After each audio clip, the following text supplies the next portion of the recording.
This episode is brought to you by Songwhip. In one click, Songwhip finds your music everywhere and makes a page you can share with everyone. Loud music only, not just by volume, but by truth.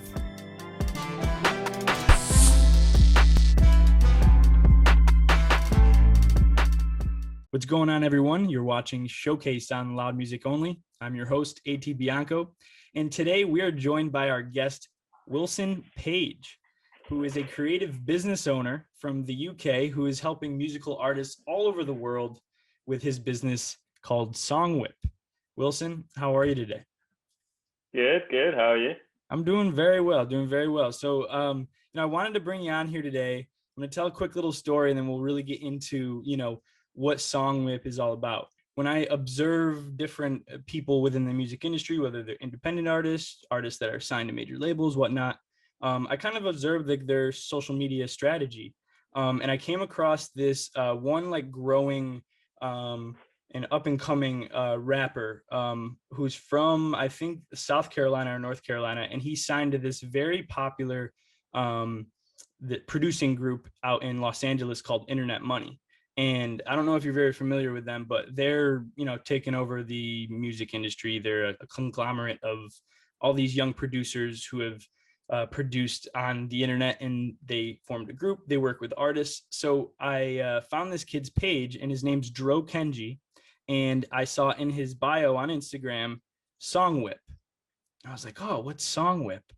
So I click on it, and it brings me to your website, how to make a link, and all that jazz. So that's how I found it. And I was like, wow, I need to find who made this and talk to him, because I really genuinely think that it's such a genius creation. And I just want to, kind of pick your brain and see why you made it, how you made it, and what the journey's been like for you so far. Yeah. So, it started back in 2016, 2017. When I guess it seems like a long time ago now, but it was clear that music streaming was the future, and it was all kicking off, and lots of my friends and family were starting to buy music streaming subscriptions, usually Spotify or Apple Music.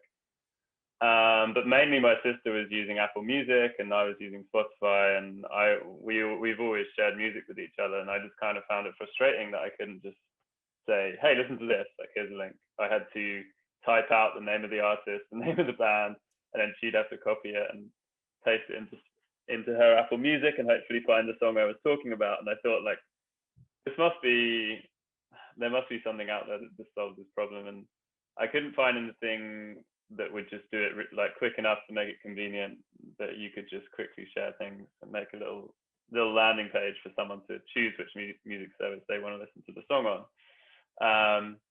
So anyway, I hacked this thing together, and I did like an early sort of MVP of this product. And I shared it with a few people, and everyone I showed it, they said, oh, this is really cool.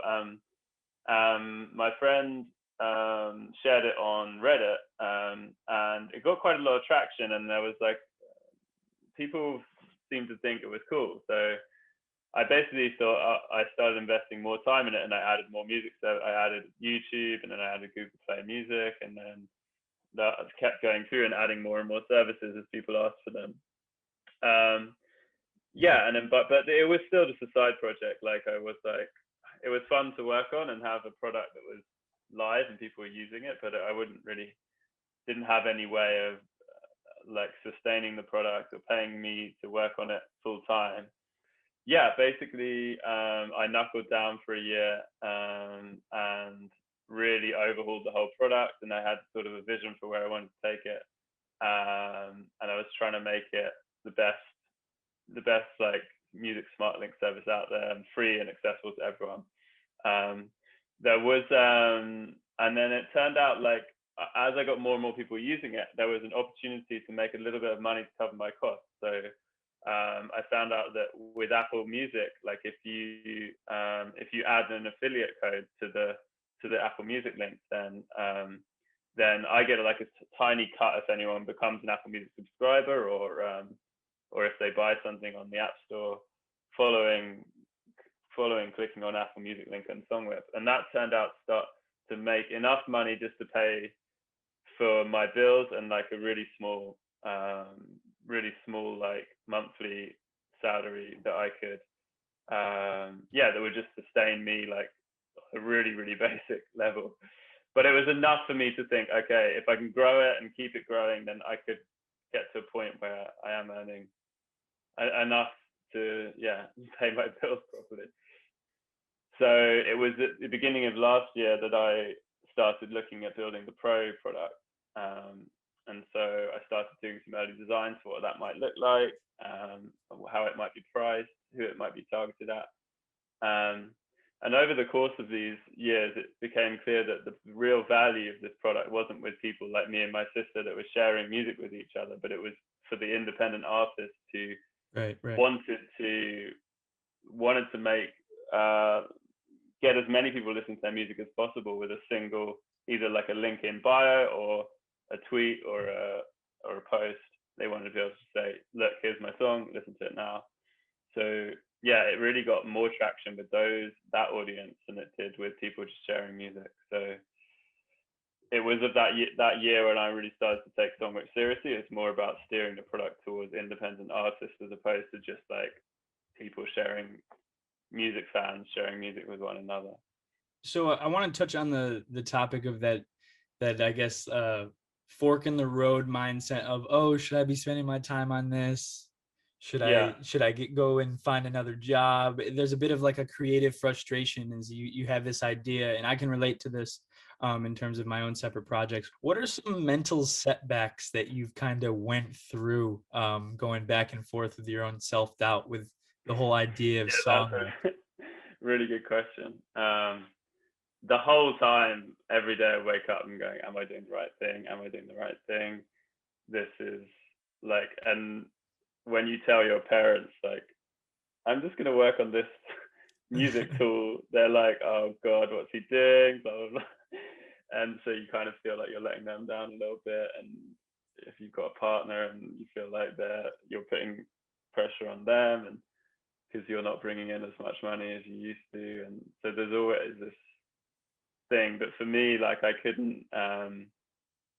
can't work on a side project and a full-time job at the same time. Like I'm sort of like, I have to have one point of focus, and that's where all my energy is channeled. So I knew that this thing wouldn't get off the ground if I was just doing it in my evenings and weekends, because I just don't have the energy or the focus to do that. Unless you have like a super cruisy job where you're like, I don't know, just you can spare your like mental energy for this one project, but at the same time you still got to say no to a lot of things outside of work to be able to free up the time to do that. So yeah, for me it was like, okay, if I'm doing this, I've got to go all in. And I kept saying like, oh, just one more year. So it was basically 2018 was the year that I started at Songwhip full time. I basically spent a year overhauling the MVP product to be something that was like market leading, in my opinion. And then that kind of rolled over more to 2019 as well. And then there was a lot of growth in 2020 when COVID hit. There was, I think a lot of artists started to take their online promotion more seriously, and I got a lot of people using it then. And so that was really cool. But yeah, 2020 was really the year where I decided to focus. I was like, I've got to, it wasn't my, it wasn't my long-term goal to produce a premium subscription product, but it seemed like the only way that I'd be able to fund this thing. Because only like 5% less than that people need to use the Pro product to bring enough revenue to fund the free product. So really, okay, that's very interesting. It doesn't need to be a massive share, and because I'm just a one-man band, my costs are really low. So it doesn't, it's just got to be enough subscriptions that the whole thing, the whole product subsidized by them. And yeah, so around Christmas time, that's when the Pro product came out. And at that point, when people started signing up and subscriptions, I think it was only then that I sort of felt this sense of relief. It's like, right, it's got to feel really good. Yeah, it's like, oh, phew, like it wasn't a waste of time. Like people, like I'm actually starting to earn something close to what I was earning like 3 years ago. But it was it was a lot of up until then. It was just this whole wake up every morning. What am I doing? Is this the right thing? And trying to just keep going, keep going, keep going. Well, that's really, really cool to hear that you overcame all that self-doubt, because there's a lot of people that let that self-doubt eat away at them before they even get started. And you know, that's not always very good for anyone that's in a creative field or just trying to start a business in general. So when we're talking about, you know, making your company profitable, and you know, it's advertised, it was advertised originally as, you know, make a free link, buy me a coffee, which I loved. I really laughed when I saw that, because I was like, oh, this guy's down to earth. So when we're talking about the Songwhip Pro premium accounts that any artist or anyone that wants to use that link can buy, what are some benefits for an artist to buy a Songwhip Pro account and use it in that manner? Yeah, so Songwhip Free is all automated. So you basically, in one click, you find your song or your album or your artist page. It makes it for you in a few seconds, and that's it.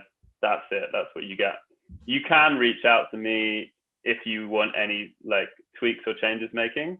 But the way Songwhip Pro works is you claim your artist name, you claim your artist profile on the Songwhip platform.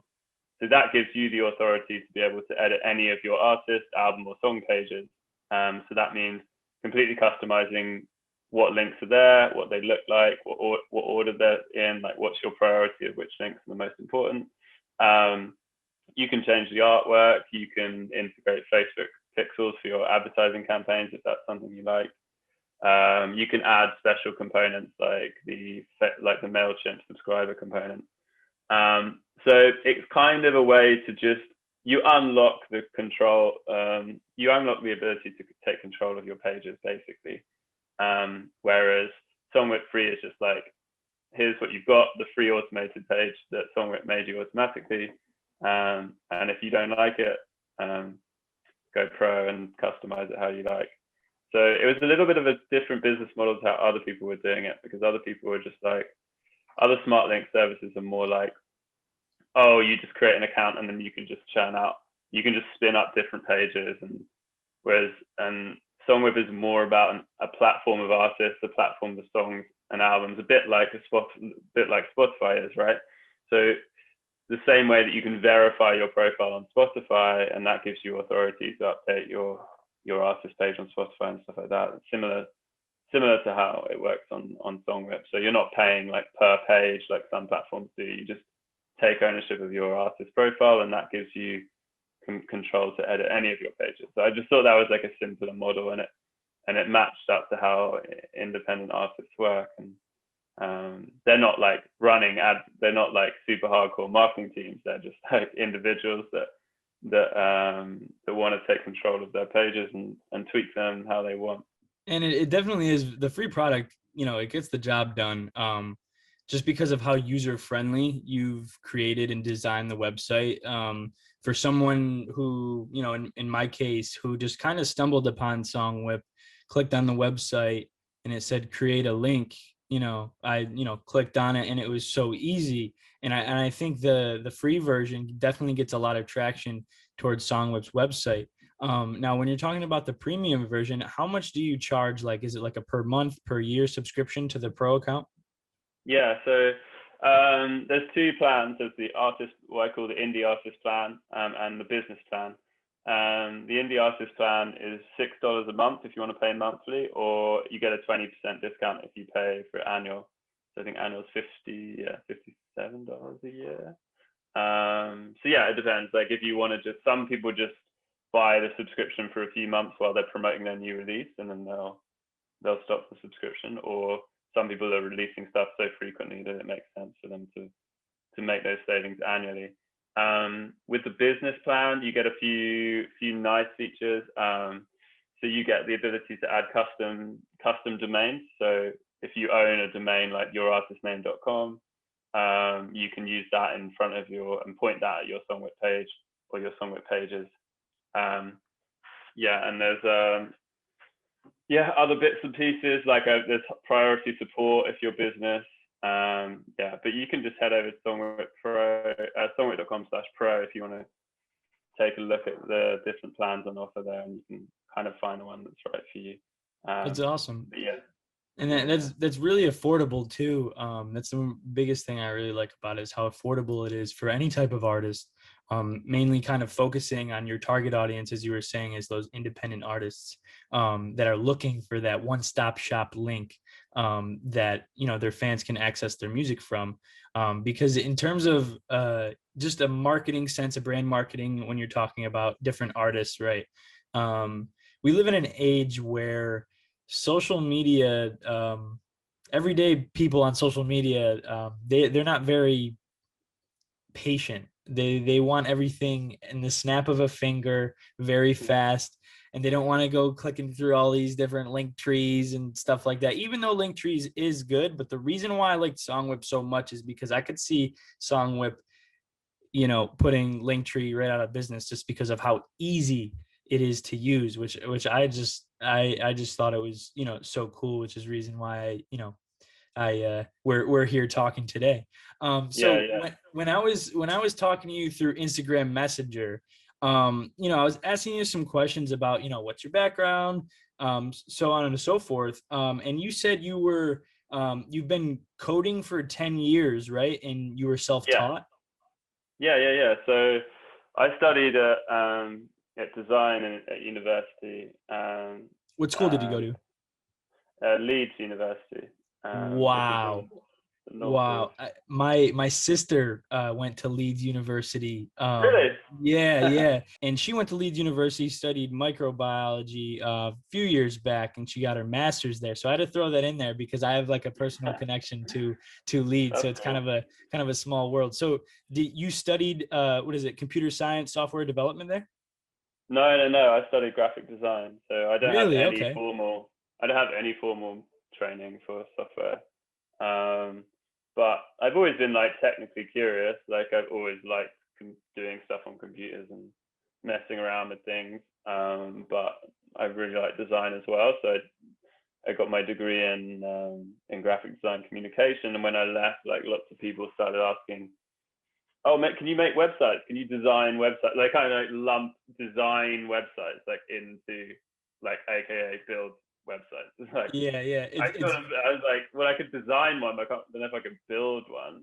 But anyway, I kind of like fumbled around and sort of started to learn how to build these things after I designed them. So yeah, after university, I kind of was doing bits and bobs of like some graphic design work, but then also a few websites on the side. And me and my friend started building, like, he was kind of technical as well, but again, not formally trained. And we kind of worked together and did a few websites for people in my early 20s. And then I kind of stumbled into, like, I started going to these like tech meetups in London, because I found it like a really cool way to meet people in the industry and just listening to people on stage talking about how they built the latest thing. And just, I was just really hungry. Like once I got the bug for like building stuff online, I was like, this is really cool. Like I just want to learn more and more and more. I want to be able to build this and this and this and feel like there's no restriction on what I can make. So I started going quite a lot of these tech meetups, and after one of them, you have these kind of social gatherings, so you have pizza and beer. And I was chatting to some guy who worked at the FT, the Financial Times, and he mentioned they were looking to hire. So I was like, whoa, okay, this wasn't really part of my plan. I'm kind of doing this stuff with my friend on websites, but I probably shouldn't turn this down. So anyway, I went for the interview and I got the job, and I was like, whoa, I feel like really out of my depth here. Like I barely know how to put a website together, and now I'm working with these people that are building really cutting edge stuff for a news organization. And anyway, like I spent like 2 or 3 years there, and I worked alongside some really, really good people. And they sort of took me under their wing, and I learned a lot from them. And then again, I was still mingling in like these tech meetups and stuff in London, and there was a presence. Mozilla, Firefox were always like, people from there were always like mingling around these tech meetups, and I found out that they were hiring so I went for a job there, and I got the job. I also didn't get a lot of jobs. Like I reached a point where I was like looking for my next thing. I interviewed at Twitter and I didn't get a job there. And I interviewed a few other places in London, but I did get a job at Mozilla, and that was amazing. Again, like working alongside some really talented people, and I sort of have a habit of asking loads and loads of questions. Well, that's so, a good thing. That's a good thing. I'm sure a lot of employers and anyone wants. I ask too many questions sometimes. So yeah. Yeah, it's a good. Yeah, I think if you're just really curious, you just can't help. Like you just want to ask and ask and ask. Yeah, so I worked in Mozilla for about 2 or 3 years again, and then I got to the point where that kind of ran its course, and it was at that point that I made the first version of Songwhip, and so that's sort of how it works. But it kind of means, if someone at the beginning gives you that shot and has faith in you, even though you don't have the qualifications, that's all you need, because once you've got your foot in the door, you've got the track record, and as long as you're hungry and curious, like you'll get there for sure. It's just, and not expecting that it's going to be, everything's going to be on a plate and easy, but right, it never is in any sort of job market for that matter. It's kind of to the point where sometimes you become numb to like rejection of all these jobs you're applying to, and maybe you get little bites here and there at some big companies, and then you don't get the face-to-face interview or a full job for that matter. But it's about that like persistence and that hunger, and the curiosity part's a huge thing for that matter too. And so when you were kind of stumbled upon these people, whether it's independent artists and people who worked at, you said Mozilla, Firefox, the Financial Times as well. Did you kind of feel like, oh, like, what am I doing here? Like maybe a little bit of like out of place, like, because you said that you were kind of teaching yourself how to design websites and code at that point, and then you got a job within that. What was there fear involved when you got those jobs? Like, what was the learning curve like once you got into those companies? Yeah, it's definitely like that imposter syndrome where you think like, oh my God, they all made a massive mistake hiring me. How long is it going to take before they realize? But I always found like it's best, like if you're comfortable playing dumb, playing the idiot and asking stupid questions, you'll always learn way quicker than the person who's trying to look smart. Because the guy who's trying to look smart will just never ask any questions, because he's got to keep this facade that he knows everything. But if you're the one in the room and you pretend like you don't know anything, then you're going to just accelerate in growth. And just keeping that attitude for as long as possible is the best. Like, and no one likes a smart guy anyway. He's kind of an ass. The humble guy. He's kind of an ass, you know what I mean? Yeah. Like, excuse my language, but it's just like when you're in that interview setting, you kind of have to read the room, exactly. And anyone who's interviewing for a job or interviewing a person for the job, they don't want to feel like, oh, this guy thinks he knows everything, that kind of thing. So I see where the best thing is saying when you don't know, just say I don't know. Like that's like the best thing you can do, is say like, oh, sorry, I don't have any experience with that. Did you when you were got those jobs, right, and you were you felt like you made it, like, oh, I don't have to lie about what I'm doing or be insecure about my profession or whatnot. Once you got in those jobs and you were working hard, and whether it was 8 to 12-hour days, did you reach this point where you were like, maybe this isn't all it's cracked up to be, to work in those jobs? Yeah, definitely. It was when I left Mozilla, or I stayed left, but it was actually a redundancy because a big arm of Mozilla got closed, and that happened to be the place where I was working. It was for the Firefox OS operating system. So I think hundreds of people got laid off. Wow. So at that point, I was like sort of panicking, like, oh God, okay, where am I going to work? So I sort of lined up a load of interviews and reached out and asked lots of people. I did some interviews at Facebook, and I got kind of halfway through that, and I thought, like, do I actually want to work at Facebook? Like, I realized there was nothing about, I wasn't excited. There was nothing about it that I was excited about. I was like, I don't even want this job. Like, why am I doing it? I'm putting myself through this stressful interview process, and to That's like work the as like peak. a tiny little. That's like the peak of stressful interview processes. You Yeah, know, yeah, exactly. that's kind of no, that's actually a weird mix of emotions to ask yourself, do I really want to work at Facebook? Yeah, That's interesting to hear. and I guess that's probably the best, actually, kind of the best attitude you can have when you're in the interview. If you don't actually want the job that much, like, you'll probably cruise through because you don't have that like stress that, or like that, I've got to get this, I've got to get this. Because you got your degree in graphic design and communications. You taught yourself how to code, and you got jobs in software development and in coding related professions. And then you kind of mashed all those together, and I'm sure you made like your own logo and design and stuff like that, like for Songwhip in general. Yeah, So yeah. that's I don't know. I think that you have a very interesting story and very unique story to how you've kind of landed where you are now, and even looking at your website for that matter. You do interviews. You do a lot of interviews on the website. Yeah. Are you the ones that are interviewing these artists or industry innovators and writing those articles as well?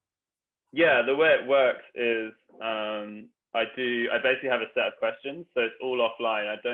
I would love to do face-to-face interviews with artists, and it's something that I've thought about doing more, but because my time is spread so thin across all these different roles, I basically have a sort of set of questions that I have, like template questions. So when someone reaches out that they want an interview, or I find someone that I think would be great for the blog, I kind of pick and mix some of these questions and put them together and email them over so they can answer the questions in their own time. They email them back. Like, I could ask them follow-up questions. They send me a bunch of photos. So it's a very async interview process. So it's not technically a face-to-face interview, but it works really well because they get some exposure on the blog. I get some content and stories that people want to come to Songwhip to read. So it's a really nice sort of win-win thing going there. And yeah, most people who sign up to Pro, I always offer them like, are you interested in doing an interview? Because just something that might be quite nice for them in exchange for supporting the project. Right. So yeah, it's been going almost I think I've been doing interviews almost about a year, but yeah, I've done it in a way that tries to keep it really easy for me and really easy for the artist as well, because being on different time zones, like, it's really hard. Like, most people in the US, and trying to find like 1 or 2 hour slice at the end of my day that crosses over is also tricky. So it just works quite well. I'm sure the time zone thing is definitely a difference, but I'm sure you have a lot of business over there as well. But that brings up the question for me is like when did you realize that this wasn't just a UK thing and it went global? Like, how did that feel? That's got to feel pretty cool that you put all your time in. Like, when was that moment? Like, was there a particular artist that you saw from the US or anywhere in the world for that matter? Yeah, there's been some cool turning. Like, I think the coolest artist was when I saw DJ Jazzy Jeff using Songwhip. That was cool. No way. This No. is amazing. I was like, this is so Wow. cool. When was that? When was that? It was quite a long time ago. It might have been a year or 2 years ago at least. Yeah. Now, did you grow up watching Fresh Prince?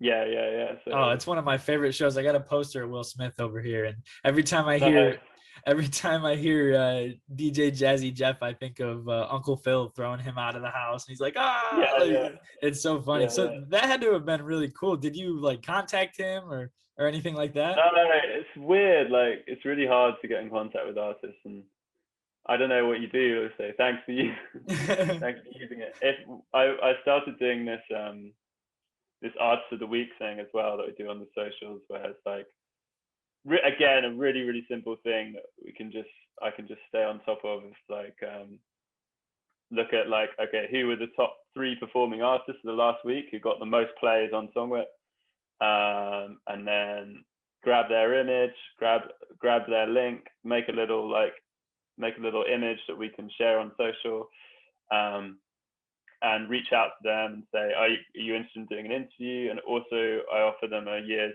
free pro as well. When you're thinking about the current design and model of Songwhip and how it's this, you go on the website, whether you have premium or whether you just use the free service, and you can create your own link and put it on your social media.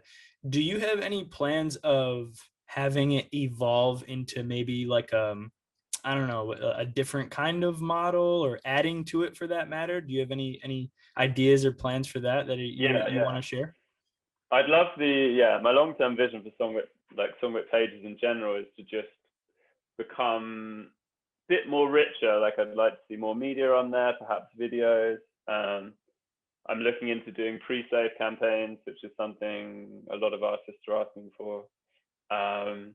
So there's lots. I've got a really, really long list of things I really want to build, but it's just prioritizing that and working out what's the most important thing. There's still a lot of what I think like table stakes features that aren't like sparkly, shiny things that look and feel amazing, but they're just stuff which should just work. So like last week I launched just the ability to show multiple artists on a page. So it's taken me this long to do because there's quite a lot of tricky edge cases, but I always just took the main artist from the Spotify or Apple Music release and then showed their name. But lots of artists that are doing collaborations would say, why aren't the other artists shown on the page? Like they're not getting credit. And I've always said, oh, I was going to do that. It's coming. But last week, yeah. So now, if your track is 1, 2, 3, 4 people collaboration, you'll see all their names, which sounds like something really simple, but sometimes these things are quite complicated. And right, when it comes to the code, for that matter, writing that code. Yeah, exactly. Because that's a language that I particularly don't speak. I think it's one of the most impressive things that a person can do is write code. So building off that topic, I wanted to ask, for something like that, adding something like that, getting a request from some artists, and they're like, oh, maybe you can add this or whatnot. You know what I mean? Any sort of idea that you have for that matter. How long does it take to write, lines and lines of code? Like, if you could simplify it for whoever's watching this and me myself, because I want to ask you about that, of like, people don't understand how detail oriented and how difficult writing code and designing something like this is. Yeah, exactly. So I think one of the arts of software design is making it look blissful. Like from the surface, it's just blissfully simple and it's obvious, and you don't need it. It looks so simple that you're like, oh, I could build that. Like that's because, but under the hood is this it's like the tip of the iceberg, and underneath there's just this huge mass of whirring cogs and conditions, and but adding new stuff, it completely depends what the feature is, obviously. But the first rule is just like in your head working out, or in designing it, how can we make this simpler? How can we make it simpler? How can we remove this, because that's gonna take a long time to build, or it's gonna be a really brittle part which won't work well with this. So it's like taking consideration all the moving parts, and then adding a new part in the middle that's gonna work with all those other moving parts. It's difficult, and as the software product grows, it gets harder and harder to add these new things or change these things, because they have consequences. Everything's tied to everything else. But yeah, in terms of Songwhip, like from a high level, like there's what you see is the web application, which is like JavaScript, CSS, HTML. It runs inside the browser, but behind the scenes there are lots of little services. There's a service which goes off, which I call the lookup service, and that's the one which you give it any artist, album, or song, and it will bring back all the information from all the other platforms. And that's really where a lot of the value of Songwhip is. It's that giving, like, being able to say, for this song, give me all the links for all the platforms, and making sure that those links are accurate is really difficult. So that's the service in itself. But then you've also got, like, in between the web service, the front end web service, and that lookup service, you've got the API layer, that's where all the database, the thing which stores stuff in the database, which deals with, like, user accounts and lots of, it's the kind of glue between lots of other services. It sounds like you've become, like, super self-sufficient. I mean, you're practically this one-man show, prioritizing all these different tasks to execute this complex algorithm that is so user-friendly for these artists. I think a lot of times when you're so obsessed and immersed with your own project, you don't realize the progress that you make, and you don't realize the scale as to which it reaches. So I just wanted to throw that out to you, because I think it's it's a great creation, and hearing you talk about your journey so far, it's been very fascinating. And with everything that you've went through, whether it's you've worked that corporate job, or you've faced the fear of this self-doubt and things like that you've went through, where do you see Songwhip in 10 years? I know I asked you about some ideas in particular about what do you want to add to it, but where do you see Songwhip in 10 years? Yeah, that's a really good question. I do want to keep up. I do want to keep the pace. I think my area of differentiation can be offering more for free, because I am a small one-man band. I don't have big overheads, and these big companies, they need to charge a lot, and they can't offer these features for free because they've got, like, hundreds of people's salaries to pay. Right. So I think, obviously I need the pro product to subsidize the whole operation, but making sure the free product is just like a real obvious choice for an independent artist.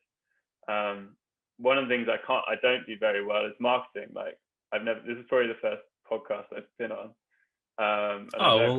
Well, it's an honor. I hope people can watch this and be like, oh, Songwhip's huge now. Like, he did this interview. Like, that's the cool part about it. But I understand like the marketing part of it and the brand awareness sense part of it, because, like, that within itself, like, needs its own attention, separate from you designing the code and you know what I mean, that kind of thing.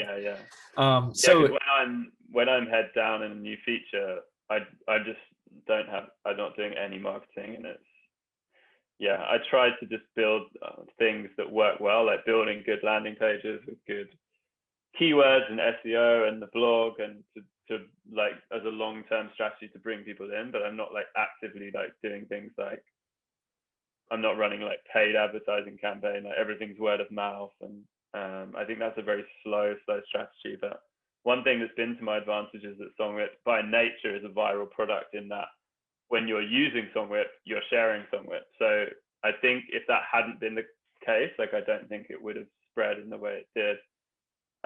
It's kind of its own marketing tool in a sense. So it's a magic, very, very lucky position to be in, because lots of products, say for example you're designing like a sketching app or something, drawing, or like some kind of CAD product, you'd have someone using it, but when they're using it, they're just in isolation, using the software, and when they're finished, they close it, and it hasn't got that virality built into it. It's very cool to see that a one-man show can perform as well as you've been performing.